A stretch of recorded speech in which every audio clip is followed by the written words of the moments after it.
So let's do this. It's a quick rapid fire round. And the question is, you all have students that go through your programs all the time. So in less than a minute, just tell us, I know Barb, she rolled her eyes and said, Lee, really a minute? And in less than a minute or so, just tell us, give us one example of something that came from your programs, music, audio, CTE, that surprised you, that inspired you, that just keeps you doing what you're doing every day. So we'll start with Barb, and then we'll go to Dr. Ruffin, and from there.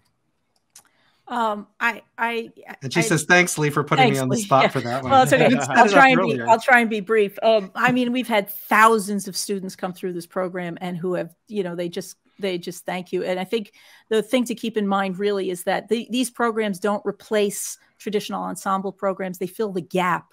We're not a CTE specific program. We're part of a college-based and college track program. So I had a kid, he was not going to college. He was not doing any of that stuff. And this kid, he even got like yelled at because he did some break dancing in the back of the room while I was, while I was out, and he was annoying the sub. And, it was like, you got to do all sorts of silly homework assignments I gave him. And he just kept coming back to my class and coming back to my class. And I'm like, dude, you have $1 million smile. You're going to make it.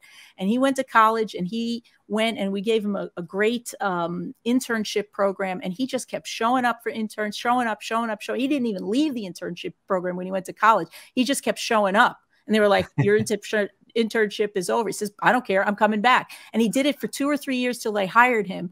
Now he is the associate director of tour and marketing of a major record company. I don't want to give it away because I don't want him to be embarrassed about what kind of a brat he was when he was a teenager. But I adore him. He's a wonderful guy. And we have a lot of stories like that. Fantastic. Dr. Ruffin, you're up next. And then Leticia will come to you. Okay, yeah. There's this little kid. His name is Vaughn, and this kid was really interested in music, interested in art. He was good with his hands, and he was just real creative. And he was just a non-traditional kind of little kid. And his teachers recognized that he was something different about him. So they sent Vaughn to this career center. And so once he got to the career center, he just flourished, and he ended up going to college, but that wasn't the plan for him. But he ended up going to college, and he ended up getting like 4 degrees in music and becoming, a director of a school in a large Ohio city. And as a result of CTE, that was, his middle name was Vaughn. His first name was Milton, and his last name was Ruffin. And so CTE has been pivotal in my entire career. So, thank you, Milton. Leticia, you're next. Then Ross. All right.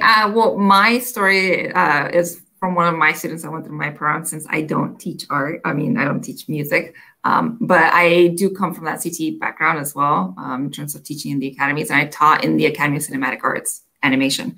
And so for me, it was an animation student. And that really, reminds me a lot of Luis's students, because I had this one girl that she was very, very shy, painfully shy. And just getting to see her grow through the program and really use her skills and her interest in animation, because that's something that she very much did want to do. And she ended up creating with me an art club that ended up focusing on animation and whatnot. And then she ended up having other students come and join, and just watching her grow through her love of like doing animation and doing these courses and getting to socialize more, just seeing that growth. That was one of the great amazing things of these programs. Fantastic. Thank you for sharing. Ross, then Ryan. Yeah, this is tough. There's, one. Okay, so there's one recently, and it's one of those stories of comes in. I will tell you, this student, he would hardly speak. I did not know he had interest. He wouldn't do his work, struggling student. I'm like, okay, I guess he's not interested. You connect dots, and then you talk to him. It's like, you just didn't connect. This was his freshman year. He failed my class. And then I saw him in the next semester.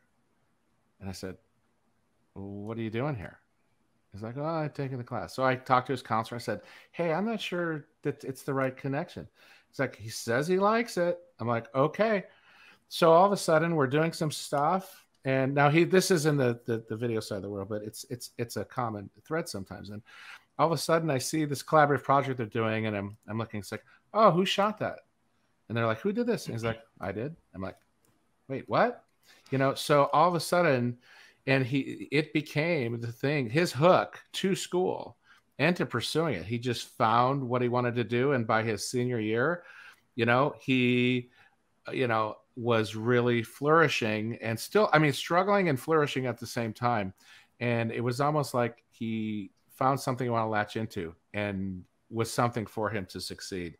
The traditional sense of, we've had the, hey, inspired, they're in the business now, they're doing great. And it started here as well. But, so I would say that in general, I have the gamut, and it's really been crazy and amazing over my years.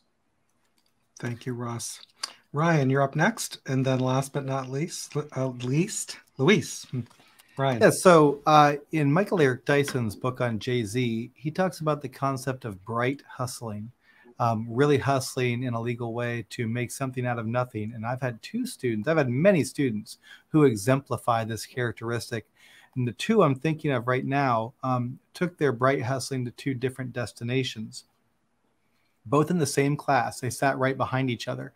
One was a kid named Chris Hearn, and he did my Career Center class, which is half a day for 2 years. And he carried 5 AP classes his senior year, graduated as the valedictorian, got a full ride scholarship to NYU for music business, won the Columbus Rap Showcase right around the same time.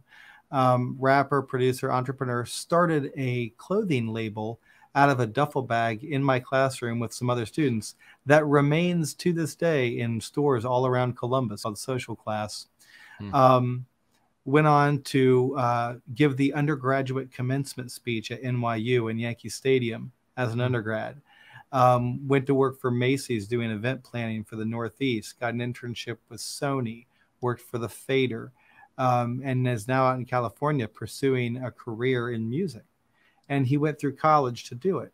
I also had a student named Malik Keith. He goes by the producer name Ledge Kale, and tried college, wasn't for him.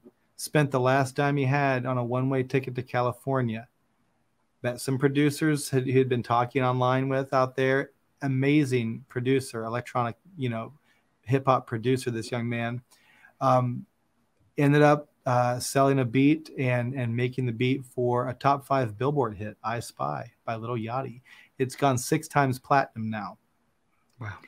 One man went through college all the way, entered the industry. Another young man jumped pretty much straight into the industry. Both paths viable for people who are driven, talented, studious. Love it. Thank you, Ryan. And Luis, your anecdote, and then we'll close for the day. I feel like I'm the one with green gills here still, because I haven't been doing this long enough for the dividends to pay me back yet.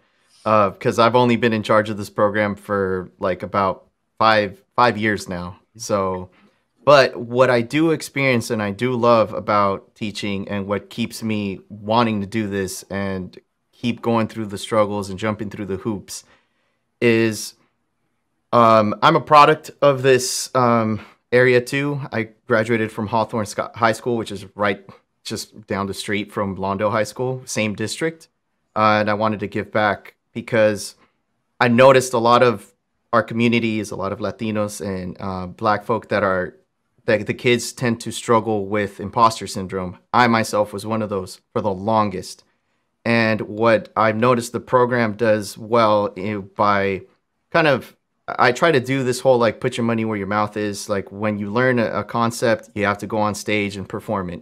When you learn that, like you have to prove it. And then we do like a review with a rubric, and we always do like at the end of it, like what was good about it, what could be improved about it, suggestions and solutions.